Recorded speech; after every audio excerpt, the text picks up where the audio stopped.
Alhamdulillahi wa kafa wa salamun ala ibadihi alladhina istafa.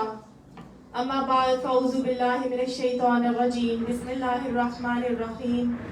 Rabbi shrah li sadri wa yassir li amri wahlul 'uqdatam min lisani yafqahu qawli waj'al li waziran min ahli. Allahumma alhimna rushdana wa a'izna min shururi anfusina. Allahumma arinal haqqa haqqan warzuqna ittiba'ah wa arinal batila batilan warzuqna ijtinaba. Ameen summa ameen. قال الله تعالى يا أيها الذين آمنوا كتب عليكم الصيام كما كتب على الذين من قبلكم لعلكم تتقون. قال رسول الله صلى الله عليه وآله وسلم من صام رمضان إيمانا واحتسابا غفر له ما تقدم من ذنبه. وقال رسول الله صلى الله عليه وآله وسلم من قام رمضان ایمانا و احتسابا غفر له ما تقدم من ذنبه. وقال رسول اللہ صلی اللہ علیہ وسلم من قام فی لیلۃ القدر ایمانا و احتسابا غفر له ما تقدم من ذنبه. صدق اللہ العظیم و صدق رسولہ الکریم. السلام علیکم ورحمۃ اللہ وبرکاتہ. بستر مرگ پر موجود ایک شخص سے کسی نے پوچھا بتاؤ زندگی کس حال میں گزاری؟ تو وہ کہنے لگا کہ زندگی گزرنے کا تو پتہ ہی نہیں چلا. کل دنیا میں آیا تھا اور آج دنیا سے جا رہا ہوں. ساری زندگی صرف اور صرف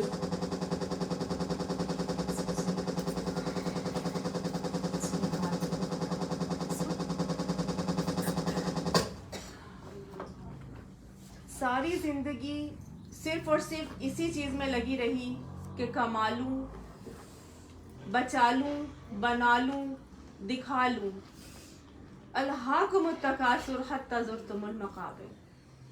اللہ تعالیٰ فرماتے ہیں نا کہ ہلاکت میں ڈال دیا، غفلت میں ڈال دیا تم کو مال و دولت کی کثرت نے، یہاں تک کہ تم سب نے قبریں جا دیکھی.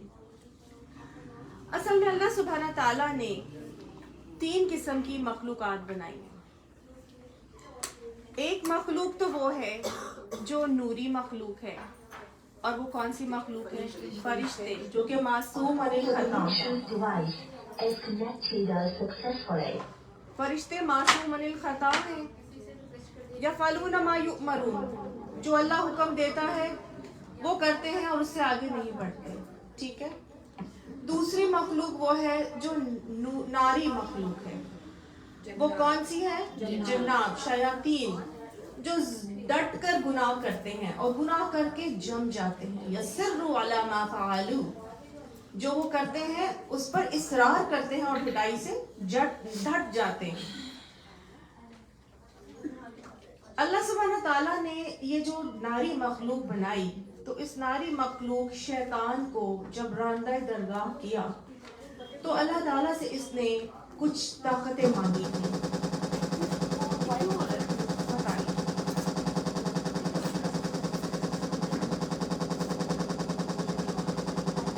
بند کر دیں. اس نے اللہ تعالیٰ سے طاقتیں مانگی تھی. جب اس نے اللہ تعالیٰ سے طاقتیں مانگی تو اللہ تعالیٰ نے اس کو طاقتیں دینے سے انکار نہیں کیا، کیونکہ اللہ تعالیٰ قدردان ہے، شاکر ہیں. کیونکہ وہ بہت زیادہ عبادت گزار تھا تو اللہ تعالیٰ نے اس عبادت گزاری کے بدلے میں اس کو وہ طاقتیں عطا فرما دی. اور وہ طاقتیں کیا تھیں؟ کہ اس کی نسل بہت زیادہ بڑھے گی اور وہ کوئی بھی شکل اختیار کر سکتا ہے. اس کو اللہ نے یہ بھی کہا اس کے لیے وقت جگہ میٹر نہیں کرتی، وہ آسانی سے سفر اس کے لیے اللہ تعالیٰ نے آسان کر دیا. اگلا اللہ تعالیٰ نے اس کو جو طاقت عطا کی وہ یہ تھی کہ وہ نظر نہیں آئے گا، کیونکہ وہ ناری مخلوق ہے، ہم اس کو نہیں دیکھ سکتے. ایک انسان کے اندر خون کے طرح اس کی رگوں میں گردش کر سکتا ہے، یہ بھی اللہ نے اس کو طاقت دے دی. لیکن اس کا ایک ہی کام تھا کہ وہ وسوسے ڈال سکتا تھا. ٹھیک ہے. اللہ تعالیٰ نے جیسے نبی صلی اللہ علیہ وسلم نے فرمایا نا کہ ہر انسان کے دل میں 2 حصے ہوتے ہیں، جس میں سے ایک حصے میں فرشتہ رہتا ہے اور دوسرے حصے میں شیطان رہتا ہے. تو جب تک انسان ذکر الہی کرتا رہے گا کہ دل کے حصے اس حصے سے شیطان چلا جاتا ہے, اور جب وہ ذکر الہی سے غفلت برتتا ہے تو دل کے اسی حصے پر پلٹ کر آتا ہے شیطان اور اپنی چونچ رکھ کر وسوسہ ڈالتا ہے. ٹھیک ہے, تو شیطان کا بس اتنا ہی اختیار ہے کہ وہ ہمارے اندر چونچ رکھ کے ہمارے دل میں ایک وسوسہ ڈال دیتا ہے. تو جب اس کو اتنی ساری طاقتیں دی تو حضرت آدم علیہ السلام نے کہا کہ یا اللہ, اس کو اتنا کچھ دیا ہے تو مجھے کیا دیا ہے؟ تو اللہ نے فرمایا کہ اے آدم, تو جب بھی گناہ کر کے واپس پلٹے گا اور مجھ سے توبہ پر تائب ہوگا تو میں تیرے سارے گناہ معاف کر دوں گا. تو شیطان نے کہا یہ کیا, اس طرح تو میری سارے کیے کرائے پہ پانی پھر جائے گا, یہ تو میرا سایہ کیا کرایا غارت ہو جائے گا. تو اللہ نے کہا تجھے تو اتنا کچھ دیا ہے, اس کو تو صرف ایک ہی دیا ہے. تو شیطان نے آگے سے اللہ تعالیٰ سے کہا, حدیث میں آتا ہے کہ اللہ تیرے عزت اور جلال کی قسم, میں بنی آدم کو گمراہ کرتا رہوں گا. تو اللہ تعالیٰ نے فرمایا اچھا, تو پھر مجھے بھی میری عزت اور جلال کی قسم کہ میں بھی اسے معاف کرتا رہوں گا جب تک کہ وہ توبہ کرتا رہے گا, میں اسے معاف کرتا رہوں گا. سبحان اللہ. اللہ سبحانہ تعالیٰ کا کتنا بڑا احسان ہے کہ اس نے میرے اور آپ کے لیے مرتے دم تک توبہ کا دروازہ کھلا رکھا. اللہ کے نبی فرماتے ہیں کہ کلو بنی آدم خطاؤ. تیسری جو مخلوق ہے نا, وہ کون سی مخلوق بنائی اللہ تعالیٰ نے؟ خاکی مخلوق. اور ہمیں اللہ تعالیٰ نے انسان کیوں کہا؟ کیونکہ اللہ نے ہمارے اندر ایک مادہ رکھا ہے جس کو نسیان کا مادہ کہتے ہیں, جس سے انسان بھول جاتا ہے. تو ہمارے اندر اللہ نے بھولنے کی ایک مادے سے ہمیں تخلیق کیا ہے, یعنی وہ ایک مادہ بھی ہمارے اندر رکھ دیا ہے جس کی وجہ سے ہم چیزوں کو بھول جاتے ہیں. نبی صلی اللہ علیہ وسلم فرماتے ہیں کل بنی آدم خطاؤن, سارے کے سارے بنی آدم خطا کار ہیں. خیر الخاطئین توابون, بہترین خطا کار کون ہے؟ جو توبہ کرنے والے. اس کے علاوہ ایک اور چیز اللہ تعالیٰ فرماتے ہیں کہ اللہ تعالیٰ نے جب ہم کو بنایا تو ایسے نہیں چھوڑا تھا. اللہ تعالیٰ نے ہمارے اندر نفس رکھا, اور نفس کے مختلف طرح کے نفس رکھے. نفس امارہ, نفس لوامہ, نفس مطمئنہ. نفس امارہ کون سا لفظ نفس ہے؟ ان النفس لامارۃ بالسوء. نفس امارہ وہ نفس ہے کہ جو برائی کی طرف ہمیں مائل کرتا ہے. ٹھیک ہے, جو شیطان کے اندر آ جاتے ہیں ہم اور برائی کی طرف مائل کرتے ہیں. لیکن اللہ تعالیٰ نے نفس کی قسم کھائی قرآن پاک میں اور فرمایا وَنَفْسٍ وَمَا سَوَّاهَا, اور نفس وہ چیز ہے کہ جس کو ہم نے سوارا, مکسک سے درست کیا. فَأَلْهَمَهَا فُجُورَهَا وَتَقْوَاهَا, پھر ہم نے اس کے اندر فسق بھی الہام کر دیا اور فجور بھی اور تقوی بھی الہام کر دیا. تو گویا اللہ نے اس نفس کے اندر سوار کر فسق و فجور تقوی کو الہام کر دیا. اللہ تعالیٰ فرماتے ہیں اِنَّا هَدَيْنَا سُبُلَنَا إِمَّا شَاكِرًا وَإِمَّا كَفُورًا, ہم نے آپ کو دو راستوں کی ہدایت دے دی ہے, اب آپ کے اوپر ہے کہ آپ شکر گزار بنتے ہیں یا کفر کرنے والے بنتے ہیں. تو اللہ نے تو ہمیں ہمارے نفس کے اندر وہ پہچان عطا کر دی ہے, اب ہمارے اوپر ہے کہ ہم شکر گزار بنتے ہیں کہ ناشکری کرنے والے ہیں. تو نفس اللہ نے بنائے, شیطان اللہ نے بنایا, طاقتیں اللہ تعالیٰ نے دی, سب کچھ اللہ نے کیا, لیکن پھر اللہ نے یہ بھی کہہ دیا کہ تم جو ہو کیا ہو؟ نسیان سے بنے ہو. الانسان مرکب من النسیان والخطا, وہ بھولنے اور خطا کا مرکب ہے, اس سے خطائیں ہوں گی, لیکن بہترین خطا کار کون ہے؟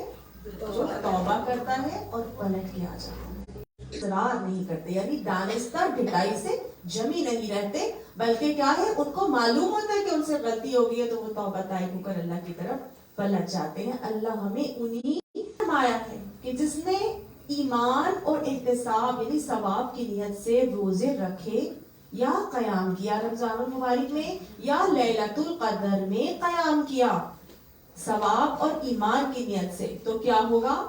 ایمان اور ثواب کی نیت سے تو غفر لہ ما تقدم من ذنبہ، اس کے سارے گناہ اللہ سبحانہ تعالیٰ معاف فرما دیں گے. اللہم اجعلنا منہم. ایک مرتبہ آپ صلی اللہ علیہ وسلم منبر رسول پر تشریف لے کر جا رہے تھے کہ آپ صلی اللہ علیہ وسلم ہر 3 سٹیپس تھے اس کے نا، تو ہر سٹیپ پہ آپ صلی اللہ علیہ وسلم آمین کہتے. صحابہ نے پوچھا یا رسول اللہ صلی اللہ علیہ وسلم کسی نے تو کچھ کہا نہیں، آپ نے کس بات پر آمین کہا؟ یعنی ہمیں تو کسی کو کہتے کچھ نہیں سنا، آپ نے کس بات پر آمین کہا؟ تو آپ صلی اللہ علیہ وسلم نے فرمایا کہ جبرائیل علیہ السلام آئے تھے اور وہ کچھ باتیں کر رہے تھے جس کے اوپر میں نے آمین کہا. سب سے پہلے انہوں نے کہا کہ لعنت ہو اس شخص کے اوپر جو میرا نام سنے اور اپنی بخشش اور مجھ پر درود نہ بھیجے، تو میں نے کہا آمین. دوسرا وہ شخص کہ لعنت ہو اس شخص کے اوپر جو رمضان المبارک کے روزے پائے اور اپنی بخشش نہ کرائے، تو میں نے کہا آمین. اور تیسرا وہ شخص جو اپنی زندگی میں کسی ایک یا کسی 2 کو والدین میں سے پائے اور ان کی خدمت کر کے جنت نہ کمائے، تو میں نے کہا کہ آمین. تو لعنت بھیجی جبرائیل علیہ السلام نے اس شخص کے اوپر جو رمضان المبارک کو پانے کے باوجود بھی اپنی بخشش نہیں کرواتا. اور آمین کہنے والے کون تھے؟ پیارے نبی صلی اللہ علیہ وسلم جو رحمت للعالمین ہیں. ان کی زبان مبارک سے لعنت کے الفاظ اس کے لیے آ رہے ہیں جو رمضان کا مہینہ پانے کے باوجود بھی اپنی بخشش سے محروم رہ جائے. اللہم لا تجعلنا منہم. بہترین خطا کار کون ہے؟ جو توبہ کرنے والے ہیں، جو پلٹ جانے والے ہیں، اللہ کی طرف پلٹتے ہیں. اللہ تعالیٰ فرماتے سورہ ہود میں وَاسْتَغْفِرُوا رَبَّكُمْ إِنَّ رَبِّي رَحِيمٌ وَدُودٌ. اپنے رب کی سے بخشش طلب کرو، بے شک میرا رب رحیم بھی ہے اور محبت کرنے والا بھی. تو استغفار کا حکم تو انبیاء بھی دیتے ہوئے نظر آ رہے ہیں کہ نبی صلی اللہ علیہ وسلم ایک اور جگہ فرماتے ہیں کہ اپنے رب سے استغفار کیا کرو. استغفروا ربکم فإن أتوب الیہ فی کل یوم 100 مرہ، کہ اپنے رب سے پلٹا کرو، اس کی طرف توبہ طائب ہوا کرو، بخشش طلب کیا کرو کہ میں بھی اللہ سبحانہ تعالیٰ سے روزانہ دن میں 100 مرتبہ استغفار کرتا ہوں. تو نبی صلی اللہ علیہ وسلم خود بھی استغفار کر رہے ہیں، ہمیں حکم بھی دے رہے ہیں کہ ہم بھی اللہ تعالیٰ سے استغفار کریں اور بار بار اس کی طرف پلٹ کر جائیں. تو کیا ریزن ہے کیوں ہمیں اتنا زیادہ استغفار کرنے کا حکم دیا جا رہا ہے اور باقاعدہ لعنت کے الفاظ کیے جا رہے ہیں کہ اس شخص کے اوپر جو رمضان کا مہینہ پائے اور اپنی بخشش نہ کروائے؟ کتنی ضرورت ہے کہ پھر ہم اس بات کے اوپر نظر کریں کہ استغفار کس کو کہتے ہیں اور توبہ کیا ہوتی ہے. استغفار بیسیکلی کہتے ہیں ان گناہوں پر توبہ طلب کرنا جو ہم نے پیچھے کیے تھے، یعنی پچھلی زندگی میں ہم سے گناہ ہو گئے، ان گناہوں پر توبہ طلب کی جائے، اس کو استغفار کہتے ہیں. تو سب سے پہلے تو یہ دیکھ لیں نا گناہ کیا ہوتا ہے. سب سے پہلے تو یہ دیکھ لیں کہ گناہ کیا ہوتا ہے. تو دیکھیے گناہ وہ ہے جو تیرے دل میں کھٹ گیا. آپ صلی اللہ علیہ وسلم نے گناہ کی پہچان بتا دی کہ گناہ وہ ہے جو تیرے دل میں کھٹ گیا اور تو اس بات کو ناپسند کرے کہ لوگ اس پر مبتلا ہو جائیں، یعنی لوگوں کو نہ پتہ چل جائے میرے اس عمل کا. وہ عمل کیا ہے؟ گناہ کا عمل. ہر شخص اپنے اندر جو نفس اللہ نے رکھا ہے نا، اس کے اندر نے اللہ نے فسق اور فجور اور تقوی کو الہام کر دیا. یہی نفس ہمارا ہمیں لفظ لوامہ کہلاتا ہے اور یہ ہمیں ملامت کرتا ہے غلط چیز کے اوپر. بار بار دل میں کھٹک پیدا ہوتی ہے کہ یہ غلط ہے، لوگوں کو نہ پتہ چل جائے، میں اس کام کو چھپانا چاہوں. وہ کیا ہے؟ گناہ کا کام. تو گناہ کیا ہے؟ گناہ وہ عمل ہے جو تیرے دل میں کھٹ کے اور تو اس بات کو ناپسند کرے کہ لوگ اس پر مطلع ہو جائیں، لوگوں کو پتہ نہ چل جائے.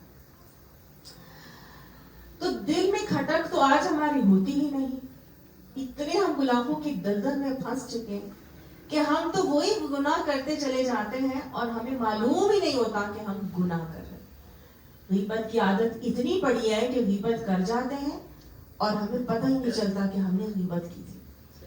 جھوٹ ایسے زبانوں سے نکل آتا ہے کہ ہمیں معلوم ہی نہیں ہوتا. ایسی سلپ آف دا ٹنگ عادت پڑی ہوئی ہے کہ ہم جھوٹ بول جاتے ہیں اور ہمیں پتہ بھی نہیں چلتا کہ ہم نے جھوٹ بولا تھا. ہے نا؟ آج تو ہمارا یہ حال ہو گیا کہ ہم گناہوں کے دلدل میں اتنا پھنس چکے ہیں کہ دلدل میں پھنسنے والے کو جسم پر مٹی لگے یا نہ لگے اسے کوئی فرق نہیں پڑتا.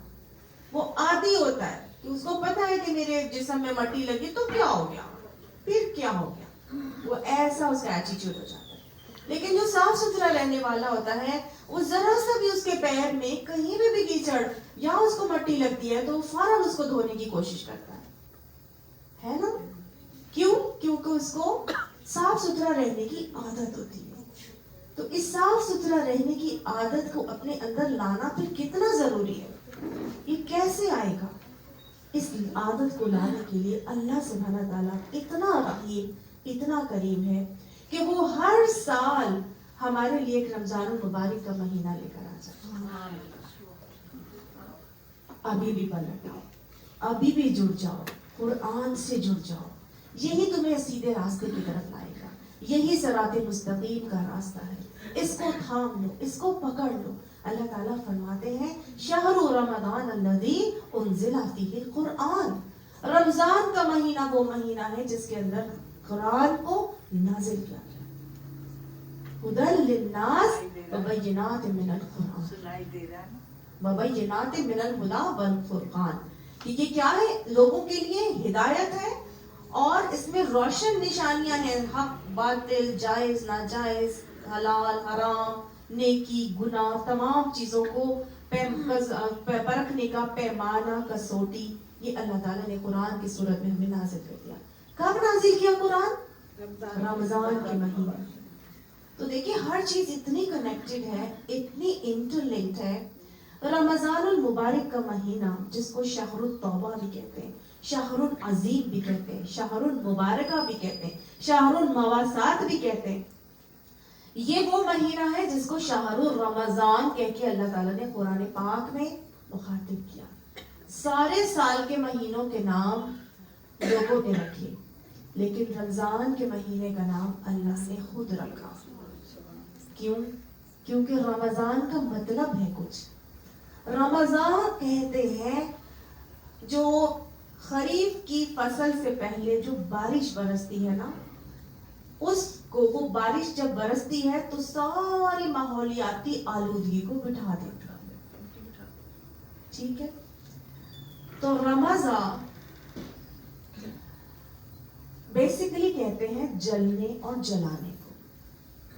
اللہ سبحانہ تعالیٰ نے اس رمضان المبارک میں ہمارے لیے کیا چیز رکھی ہے؟ کتب علیکم الصیام.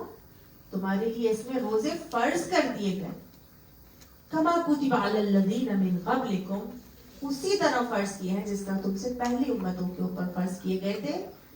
تم لوگ کوئی نئی امت نہیں ہو، تمام امتوں پر روزوں کو فرض کیا گیا تھا. کیوں؟ لعلکم تتقون، تاکہ تم متقی بنو، تاکہ تمہارے اندر خوف خدا آئے، تاکہ تم پرہیزگار بنو. تو صیام سے نکلا ہے صائم. صائم کون ہوتا ہے؟ صائم بیسیکلی عرب اس گھوڑے کو کہتے تھے جس کو بھوکا پیاسا رکھ کر وہ صحرا میں دوڑایا کرتے تھے. کیا کرتے تھے؟ بھوکا پیاسا رکھ کر صحرا میں دوڑایا کرتے تھے. تو جو روزے رکھنے والا صائم ہے مومن، وہ بھوکا پیاسا رہ کر کیا کرتا ہے؟ نیکیوں میں دوڑ لگاتا ہے. رمضان المبارک کے مہینے میں نیکیوں کی دوڑ لگاتا ہے. اور جب وہ نیکیوں کی دوڑ لگاتا ہے تو اس دوڑ والے مہینے کے اندر اللہ سبحانہ تعالیٰ اس کی دوڑ کی وجہ سے ایسی رحمتوں کی بارش برساتے ہیں کہ جس سے اس کے گناہ جلتے اور جلائے جاتے ہیں. حتیٰ کہ پورا رمضان المبارک جب ختم ہوتا ہے تو انسان کے سارے گناہ معاف کر دیے جاتے ہیں. سبحان اللہ. سمجھ آ رہا ہے آپ کو؟ لنک سمجھ آ رہا ہے؟ ان الفاظ کا آپس میں کنیکشن سمجھ میں آ رہا ہے؟ تو میں اور آپ جب رمضان المبارک شہر التوبہ شہر عظیم کے اندر اپنی نیکیوں کی دوڑ لگائیں گے تو انشاءاللہ اللہ سبحانہ تعالیٰ کی رحمتوں اور بخششوں اور برکتوں کے ڈول جب اڈیلے چلے جا رہے ہوں گے کہ جب ہر نیکی کا عمل اللہ سبحانہ تعالیٰ جہاں 10 ٹائمز عام دنوں میں دیتے ہیں رمضان المبارک میں 70 ٹائمز کر دیا جاتا ہے. تو کتنی نیکیاں جو ہیں وہ ہم سمیٹ رہے ہوں گے. تو اللہ سبحانہ تعالیٰ کی رحمتیں اور برکتیں اور بخششیں سمیٹنے کے ہم حقدار ہو جائیں گے. اللہ ہمیں اس کی توفیق عطا فرمائے. تو اب رمضان میں ہماری جو دوڑ ہے وہ نیکیوں کی دوڑ ہونی چاہیے انشاءاللہ. یہ رمضان المبارک وہ مہینہ ہے کہ جس کے لیے نبی اکرم صلی اللہ علیہ وسلم فرماتے ہیں کہ اگر تمہیں رمضان المبارک کی فضیلت اور اہمیت کا علم ہو جاتا یا ہو جائے تو تمہارا دل کرتا کہ سارا سال ہی رمضان المبارک رہتا. صحابہ کرام باقاعدہ 6 مہینے پہلے سے رمضان المبارک کی آمد کا انتظار کرتے تھے. اور جب رمضان المبارک آتا تھا تو رمضان میں جو نیکیوں کی دوڑ لگاتے تھے, دعائیں کرتے تھے, عبادتیں کرتے تھے, ریاضتیں کرتے تھے, اس کے سحر سے 6 مہینے نکلتے نہیں تھے کہ اللہ سے یہی دعا کرتے رہتے تھے کہ اللہ جو عبادتیں کی ہیں ان کو قبول کرنا. اور پھر اگلے 6 مہینے انتظار میں لگ جاتے تھے کیونکہ اللہ تعالیٰ کی رحمتوں کو سمیٹنا تھا. ہمیں اپنا اپنا محاسبہ کرنا ہے کہ ہم جو برائیوں کے دلدل میں سوار ہیں, ہم جو برائیوں کے دلدل میں پھنسے ہوئے ہیں, کیا ہماری یہ کیفیت ہوتی ہے کہ رمضان آ رہا ہے اور ہم رمضان المبارک میں اپنے اللہ کی ان بخششوں کو سمیٹنے والے بن جائیں؟ سمیٹنے والے کیسے بنیں گے؟ دیکھیے اللہ بھی تو رحمتیں اور بخششیں نچھاور کر رہا ہے نا. اپنے آپ کو دیکھیں, کبھی بھی ایک گلاس پڑا ہو اور اس پہ نجاست لگی ہو تو آپ کا دل کرے گا اس گلاس میں کچھ ڈال کے پئیں؟ نہیں چلے کرے گا نا. آپ کا کیا دل کرے گا کہ وہ صاف ستھرا پاک صاف ہو تاکہ میں اس کے اندر پانی, دودھ, جوس کچھ بھی ڈال کے میں پیوں, کیونکہ آپ کو اچھا ہی محسوس نہیں ہوگا اگر اس پہ نجاست. تو اگر ہمارے دلوں پر نجاست لگی ہوگی, اگر ہمارے دل گندے ہوں گے, اگر ہمارے دل ناپاک ہوں گے, اگر ہمارے ذہن پلید ہوں گے, ہمارے اندر وہ ایمان کا لیول ہی نہیں ہوگا جو اللہ تعالیٰ لانا چاہتا ہے کہ من قام رمضان من صام رمضان ایمان و احتسابا, ایمان اور احتساب کے ساتھ جو رمضان المبارک میں قیام کرے گا یا روزے رکھے گا غفر لہ ما تقدم من ذنبہ, تو اسی کے سارے گناہ اللہ تعالیٰ معاف کریں گے. تو ایمان کو بھی بڑھانا ہے اور احتساب کہتے ہیں ثواب کی نیت سے ہر عمل کرنا ہے. ٹھیک, تو ایمان اور ثواب کی نیت سے عمل کر کے انشاءاللہ رب کی بخشش کے حقدار بننا ہے. یہ وہ مہینہ ہے جو شہر التوبہ شہر العظیم تو ہے, لیکن یہ وہی مہینہ ہے کہ جس کے اندر اللہ تعالیٰ فرماتا ہے انزل فیہ القرآن. اس کے اندر اللہ نے کیا کیا؟ قرآن کو نازل کیا. تو یہ قرآن کو پڑھنے پڑھانے, سمجھنے سمجھانے, دوسروں کو اس کی طرف لانے اور اس پر عمل کرنے کا مہینہ ہے. اور اپنے اعمال, ایمان کو بڑھا کر اپنے اعمال کی اصلاح کر کے ایمان اور روحانی کیفیت سے بلند ہو کر ہمیں کیا کرنا ہے؟ اور اپنے اوپر صبغت اللہ کو چڑھانا ہے. اللہ تعالیٰ ہمیں اس کی توفیق عطا فرمائے. اب آپ دیکھیں ایمان اور گناہ کے لیے ایک بزرگ کا ایک قول ہے کہ جب تو گناہ کرے تو اپنا چہرہ آئینے میں دیکھ. اگر تو تجھے اس گناہ کا اثر اپنے چہرے پر نظر آئے تو سمجھ کے تیرے اندر ابھی ایمان باقی ہے. سبحان اللہ. آزما کر دیکھ لیجیے گا, اگر کبھی کوئی گناہ کا عمل ہو جائے تو چہرے کو آئینے میں دیکھیے گا. اگر نظر آ رہا، اپنے اندر کراہیت محسوس ہو، تو ایمان باقی ہے، اس کو ضرور چیک کرنا ہے۔ اللہ تعالیٰ ہمیں بہترین رویے اپنانے کی توفیق عطا فرمائے۔ اور جب ہم ایمان اور احتساب کے ساتھ آگے بڑھتے جائیں گے تو یہ مت بھولیے گا کہ اللہ تعالیٰ فرماتا ہے رحمتی تغلب علی غضبی، میری رحمت میرے غضب پر حاوی ہے۔ اللہ کی پوری رحمت ایسی رحمت ہے جو پورے رمضان المبارک میں سایہ فگن ہوتی ہے۔ اللہ تعالیٰ فرماتا ہے کہ رمضان المبارک کے اندر بیسیکلی کیا ہوتا ہے کہ ایک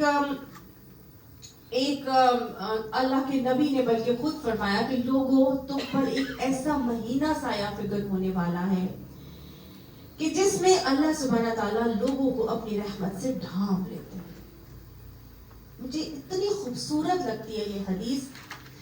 میں ہمیشہ وہ تصور کرتی ہوں کہ جب ایک مرغی اپنے بچوں کے ساتھ دانہ چگ رہی ہوتی ہے اور اوپر سے کوے یا چیل منڈلاتے ہیں تو کیسے مرغی اپنے پروں کو پھیلا دیتی ہے اور کٹ کٹ کرتے اس کے بچے آ کے اس کے پروں کے نیچے سیکیور ہو جاتے ہیں۔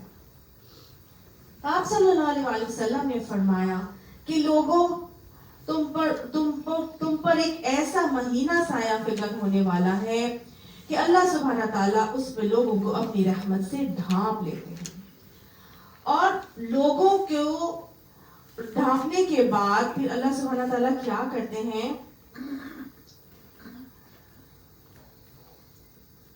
لوگوں کو اپنی رحمت سے ڈھانپ لیتے ہیں، لوگوں کا تمہارا ذوق اور شوق دیکھتے ہیں اور پھر اپنے فرشتوں میں تم پر فخر کرتے ہیں۔ سبحان اللہ۔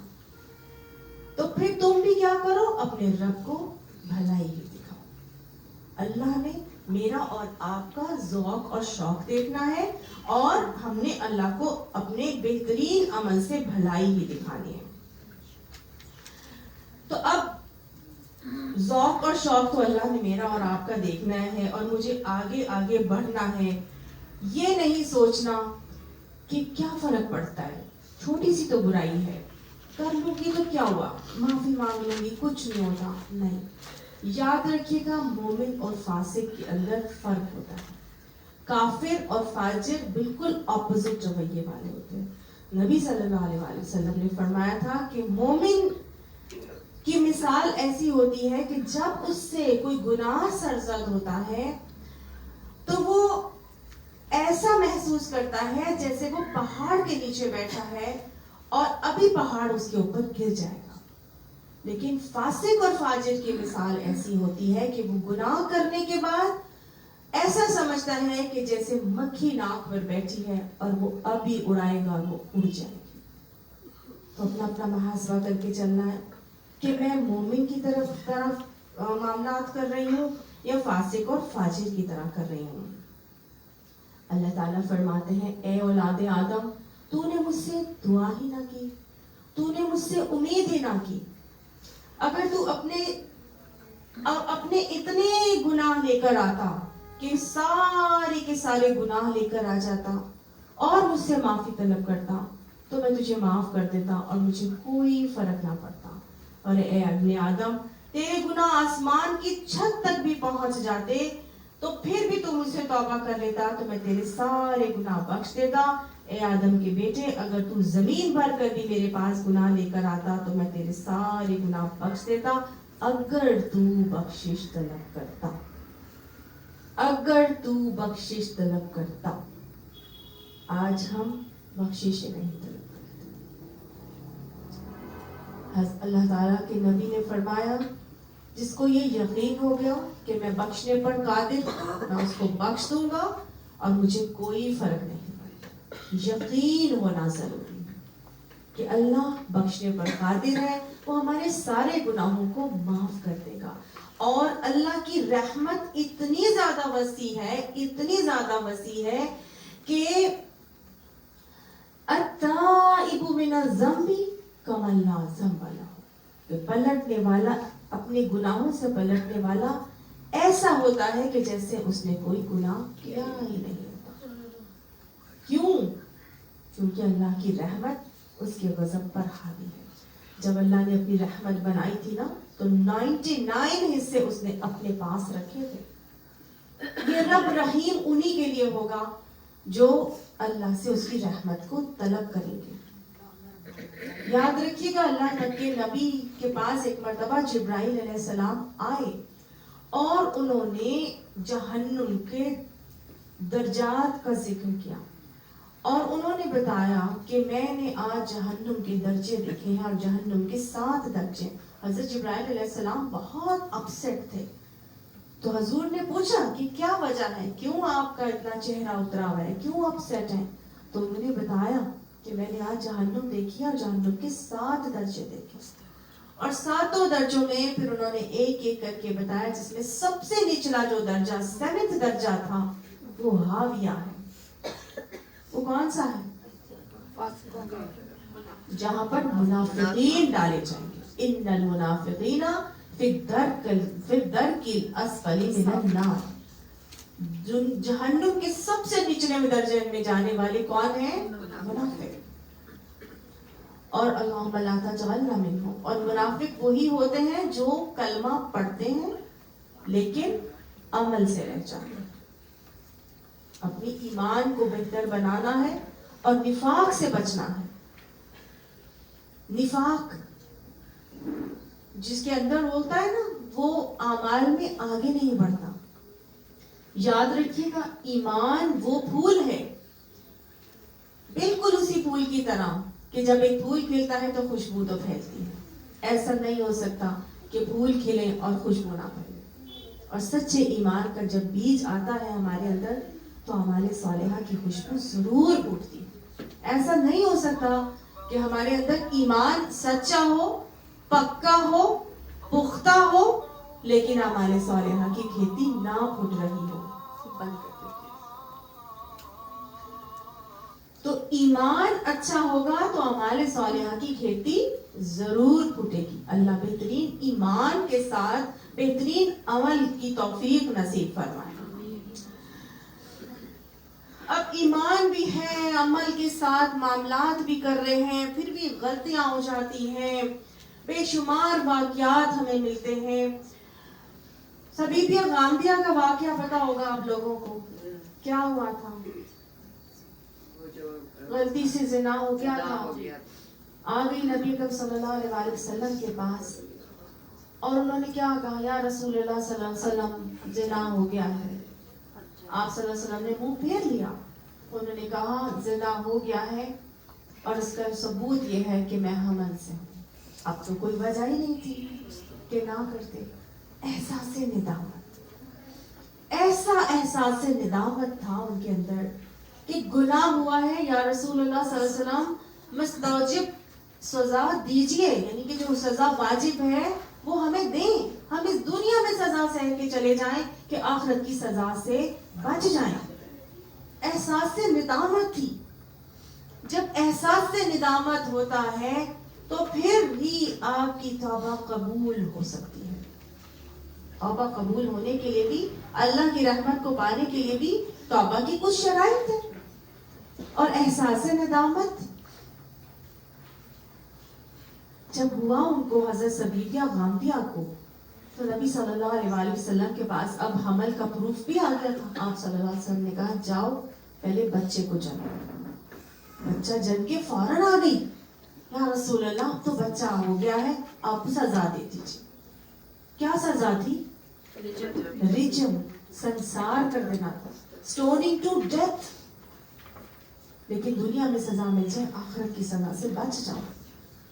اتنا احساس ندامت. آپ صلی اللہ علیہ وسلم نے کہا نہیں, جاؤ بچے کو کیوں اس کے حق سے محروم کرنا ہے, اس کا تو دودھ کا حق نہ چھینو, جاؤ جا کے اس کو پہلے رضاعت کراؤ. اب سال کا ہو گیا بچہ, رضاعت کراتی رہی. اب بچے کو ہاتھ میں روٹی کا ٹکڑا پکڑا کے لے آئی. یا رسول اللہ صلی اللہ علیہ وسلم اب تو یہ روٹی بھی کھانے لگا ہے, اب سزا دے دیجیے. یہ ہے احساس ندامت. اور آپ صلی اللہ علیہ وسلم نے اس احساس ندامت کو ایکسیپٹ کر کے جب ان کو سزا سنائی اور ان کے اوپر لوگوں نے پتھر مارنے شروع کیے اور پتھر مارنے سے وہ جو خون کی چھینٹیں فواروں کی طرح نکلی اور حضرت خالد بن ولید کے اوپر پڑی تو لوگوں نے باتیں کرنی شروع کر دی اور ان کو برا بھلا کہنا شروع کر دیا حضرت سبیبیہ غامدیہ کو. آپ صلی اللہ علیہ وسلم نے فرمایا اس عورت نے ایسی توبہ کی ہے کہ اگر اس کی توبہ کو پوری بستی پر بھی ڈیل دیا جائے تو اس بستی کے لیے بھی وہ کافی ہو جائے. یہ تھا اس کا احساس ندامت. تو سب سے پہلی چیز کیا ہے؟ توبہ اگر ہم کرنا چاہتے ہیں تو اپنے گناہ کا احساس ہو. یہ وہ شخص تھا نا، ایک بنی اسرائیل کا واقعہ حضور صلی اللہ علیہ وسلم نے سنایا کہ کیا ہوا تھا. وہ بہت ہی برا انسان تھا، اس کے بہت سارے بیٹے تھے، ہر قسم کی برائی میں ملوث تھا. اس نے موت کے وقت اپنے بیٹوں کو بلایا اور کہا کہ جب میں مر جاؤں میرے بیٹوں تو تم میری باڈی کو جلا دینا اور اس کی راکھ کو سمندر میں بہا دینا اور ہواؤں میں اڑا دینا. اللہ کے حضور پہنچا، رب تو کن کہتا ہے فیکن ہو جاتا ہے. اللہ سبحانہ تعالیٰ نے اس کی راہ کو حکم دیا اور وہ سب کے سب جمع ہو کے اس کو ایک انسان بنا کے کھڑا کر کے اللہ کے حضور پیش کر دیا تھا. اللہ نے کہا تو نے اپنی اولاد کو یہ حکم کیوں دیا تھا کہ تجھے راکھ بنا کر ہواؤں میں پھیلا دے یا پانی میں بہا دے؟ تو وہ کہنے لگا اے میرے رب، میں تیرے سامنے کھڑے ہونے سے ڈرتا تھا کہ میں اتنا گناہگار تھا، میں تیرے سامنے کھڑے کیسے ہوں گا؟ وہ نا کہ آ گئے تم ہمارے پاس اب پہلی دفعہ، تو میں ڈرتا تھا اللہ تیرے سامنے کھڑے ہونے سے. اللہ تعالیٰ نے اس خوف کی بنا پر کہ اتنا میرے سے اس کو ڈر لگتا ہے، اتنا میرے سے ڈرتا تھا یہ. بے شک مادر پدر آزاد وہ زندگی گزار رہا تھا، لیکن خوف خدا اس کو ایسا آیا کہ اس نے کیا کہا کہ میں تیرے سامنے کھڑے ہونے سے ڈرتا تھا کہ میں کیا تجھے جواب دوں گا کہ میں زندگی کیسی گزار کے آیا. اور اللہ سبحانہ تعالیٰ کی رحمت نے اس کو ڈھانپا اور اس کو اللہ تعالیٰ نے بالکل معاف کر دیا. یہ اس کی دل کی کیفیت تھی. تو دل کی کیفیت کتنی ضروری ہے توبہ کرنے کے لیے. احساس ندامت، دل کی کیفیت. اور پھر ایک اور شخص ہے ذل کفل کا واقعہ، وہ بھی نبی کریم صلی اللہ علیہ وسلم نے. کیا ہوا کہ ایک بنی اسرائیل میں سے ایک شخص تھا، وہ انتہائی بڑا زانی تھا، اتنا کہ امیر بھی بہت تھا. 70 دینار پر روزانہ نئی لڑکی کے ساتھ زنا کرتا تھا. ایک مرتبہ ایک لڑکی اس کے پاس آئی، جب یہ اس کے قریب گیا تو وہ رونے لگی اور وہ کہنے لگا تم رو کیوں رہی ہو؟ اسی کام کے لیے تو تم آئی ہو، تمہیں میں نے پیسے دیے تو تم روتی کیوں؟ تو وہ کہنے لگی کہ اصل میں بات یہ ہے کہ میں ایسی لڑکی نہیں ہوں، میں ایسی لڑکی نہیں ہوں. حالات اتنے خراب تھے جس کی وجہ سے میں صرف اور صرف گھر والوں کے لیے پیسہ جمع کرنے کے لیے میں اس کام کے لیے آئی ہوں اور مجھے کچھ سمجھ نہیں آ رہا تھا، لیکن میں نے کبھی یہ کام نہیں کیا. تو ذل کفل نے، یہ وہ شخص تھا جس کو ساری بستی جانتی تھی اور ساری بستی اس سے دور رہتی تھی، اتنی دور رہتی تھی کہ اس کو تنگ آ کے لوگوں نے بستی سے باہر نکال دیا تھا اور نیک لوگوں سے قریب بھی نہیں پھٹکتے تھے. ظاہر ہے شرابی کبابی زانی ہوگا تو کبھی کوئی اس کو قریب جائے گا؟ نیک تو بالکل اس کے قریب نہیں آئیں گے. تو اب کیا ہوا کہ رات ہوئی، جب یہ عورت اس کی لڑکی جو ہے اس نے جب یہ بات بتائی تو ذل کفل نے اس کو وہ 70 دینار پکڑائے اور یہ کہا کہ تم میری بہن ہو، یہ لو تمہارے پیسے اور یہ لے کے گھر چلی جاؤ اور گھر والوں کی ضرورت پوری کرو. تم ایک نیک لڑکی ہو، اللہ سے میرے لیے بھی دعا کرنا. یہ کہہ کر ایک نیکی کا عمل کر کے، کیونکہ ذل کفل کو اپنی غلطی کا احساس ہو گیا تھا اور اس نے کیا کہا، میرے لیے بھی دعا کرنا، شاید میں سدھر جاؤں. اصلاح کا اصلاح کی نیت اس کے اندر آئی. اور جب تھوڑے دنوں کے بعد ذوالکفل مر گیا. جب ذوالکفل مرا تو اللہ کو تو پتا تھا نا کہ یہ شخص اصلاح کی نیت رکھتا تھا, چاہتا تھا کہ اس کی اصلاح ہو جائے, اور ایک نیک لڑکی کے ذریعے سے اس نے میری سفارش لگوائی. تو اللہ سبحانہ تعالیٰ نے اس کی موت کے فوراً بعد ہی صبح ہونے سے پہلے پہلے اس کی دیوار کے اوپر, گھر کی دیوار پہ لکھ دیا فرشتوں کے ذریعے سے, قد غفر اللہ ذوالکفل, یقیناً اللہ نے ذوالکفل کو معاف کر دیا. اسے میں آپ کو بتاتی ہوں. تو اب کیا ہے, اگر ہم چاہتے ہیں کہ ہماری توبہ قبول ہو جائے تو سب سے پہلے احساس ندامت, ٹھیک ہے, پشیمانی, شرمندگی, نیت اپنے اندر دل میں, پھر اصلاح کا وعدہ. اللہ فرماتے ہیں وَمَن لَمْ يُتِبْ فَأُولَٰئِكَ هُمُ الظَّالِمُونَ, جو پلٹے گا نہیں وہ اپنے اوپر ظلم کرے گا. اللہ تعالیٰ فرماتے ہیں قُلْ يَا عِبَادِيَ الَّذِينَ أَسْرَفُوا عَلَىٰ أَنفُسِهِمْ, اے میرے بندوں, تم میں سے جن لوگوں نے بھی اپنی جانوں پر زیادتی کر لی ہے, گناہوں کی زیادتی ہو چکی ہے تم سے, لا تقنطوا من رحمت اللہ, اللہ کی رحمت سے مایوس نہیں ہونا. ان اللہ یغفر الذنوب جميعا, بے شک اللہ سارے کے سارے گناہ معاف کر دے گا, لیکن کرے گا کب؟ انیبوا الی ربکم واسلموا لہ, اپنے رب کی طرف انابت کرو, پلٹو اور اپنی فرما برداری کو, اللہ کی فرما برداری میں آ جاؤ. یعنی اسلموا لہ کا مطلب ہے کہ اللہ کے لیے فرما بردار ہو جاؤ. تو اصلاح کا وعدہ اور آگے بہترین عمل کرنے کا وعدہ کیا جائے. ٹھیک ہے, اصلاح کی نیت کے بعد پھر اس کے بعد وعدہ کب کرنا ہے؟ مر جائیں گے تو پھر من قبل ان یاتیکم العذاب ثم لا تنصرون, اس سے پہلے کہ تمہیں عذاب آ لے اور تمہیں کوئی مدد نہ دی جائے. تو اس مہلت عمل میں اللہ تعالیٰ کے حضور پلٹنا ہے اور اپنے گناہوں پر توبہ طائب ہونا ہے اور اللہ کی رحمتوں کو سمیٹنا ہے. اللہ تعالیٰ کے نبی فرماتے ہیں